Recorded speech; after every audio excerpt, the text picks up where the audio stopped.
What's going on, Metropolitans? Today, we're talking about the elephant in the room, or should I say, polar bear. It's Pete Alonso. Will he stay? Will he go? Will you trade him? Would you keep him? And if you are getting rid of him, where will you ship him off to? Hello, everybody. My name is Lobo Boys, and before we get into all of that, just want to say thank you so much for subscribing to the channel.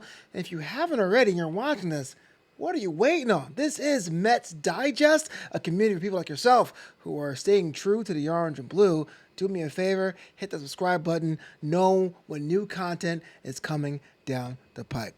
Okay, it is right after the All-Star break, 2024, depending on who you ask.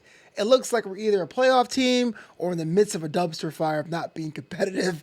This is what makes being a fan so great. But there's one thing you can't deny, and that is it's kind of been a down year for the polar bear. Pete Alonso in his 29 age season is not really getting the production numbers he's used to. And if you're a cynical person, you could probably say, well, that's just bad karma or some kind of comeuppance or maybe just karma in general for having that deal at the end of last season offered by the team, deciding to say no to that to bet on themselves and are having a down year because of it.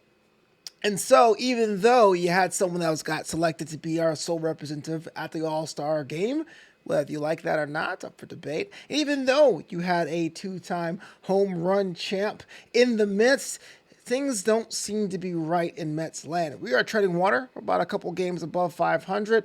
It's not so much going to be an easy path to the playoffs. We kind of need some kind of production from Pete, the kind of production we're used to. And what I mean by that is, well, as it is right now in his 2022 season, had the record or has the record for the single season RBIs with 131 or on that all-time list of home runs for the team is clocking at number 4 with 211 dingers. That's only behind Strawberry, Wright, and Piazza. Already in elite company, but something is not clicking. And so, because of that, there has been talk whether or not if the Mets don't somehow go on another hot streak in the OMG era, would you deal the potential face of the franchise? Would you deal someone that for a long time was considered the poster boy for the New York Metropolitans in Pete Alonso? Or do you say no?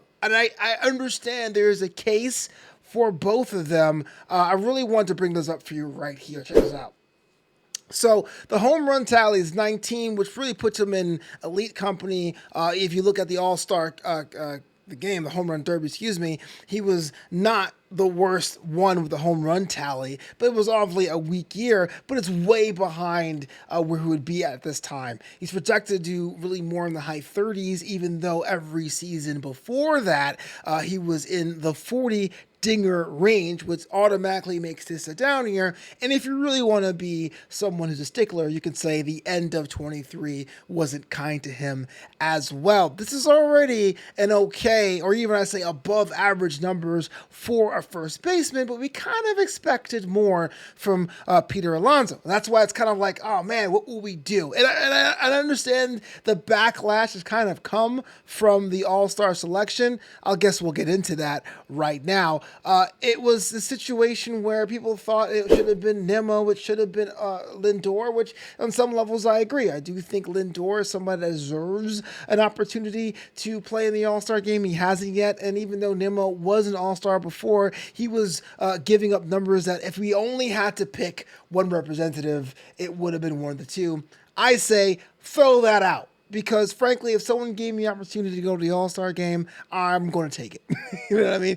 And I still don't understand why a team that has such a huge fan base can never get more than a couple guys in the All-Star game to begin with. I claim shenanigans. There should have been 5 of us there because we're just that dang good. But I am lost in the plot here.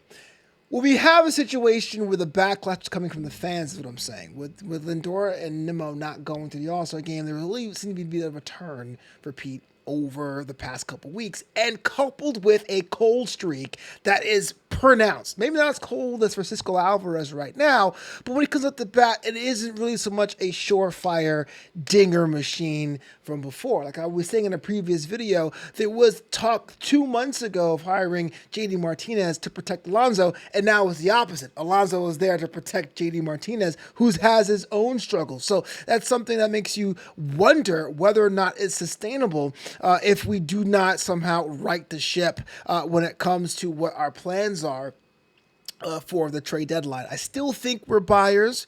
I do think we are just a couple games away. We just saw the Chicago Cubs raise the white flag and saying, well, look, we're going to be sellers here. We're going to pretty much invest in our future. But I do think maybe I'm just a Pollyanna. Maybe I'm just a over-optimist that maybe that we can still be buyers at the deadline. But in the event that we're sellers, here's something from The Athletic here that says, an article that came out a couple days ago. At the end of May, Pete Alonso had a good chance of being one of the biggest names on the move this deadline. Now with the Mets back in the wild card hunt, trading the face of the franchise. It's a very important thing here. The face of the franchise. This is a team that has an elite defense in Bader. We talked about Nimmo. We talked about Lindor, Francisco Alvarez. If you're into the baby Mets, Mark Vientos is someone that's overperformed.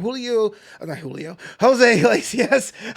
Yeah, Julio Iglesias himself with the OMG thing he's doing, the Grimace era. There was so many cast of characters you could pick from. But when it's all said and done, the face of the franchise is still Pete Alonso on the field as a power hitter and off the field. Not to mention his contributions with the Alonso Foundation. But trading the face of the franchise is a lot less palatable for President of Baseball Operations, David Stearns.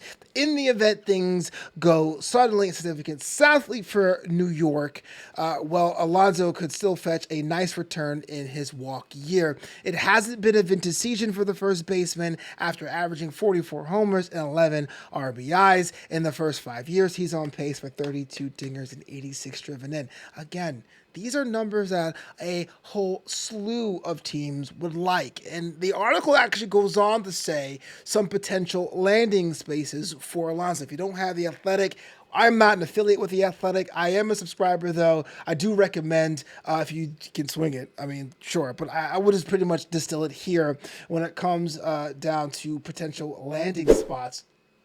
They had mentioned Houston. The Astros are waking up from their slumber. We saw how they just ate away at that lead Seattle Mariners had. Seattle's offense pretty much went to sleep for the past 4 weeks. But Bregman has really been problematic for their offensive attack. I can see them moving Pete over there. They also go on to mention Minnesota, which is a team that I just can't picture Pete Alonso in, to be honest with you. And Seattle.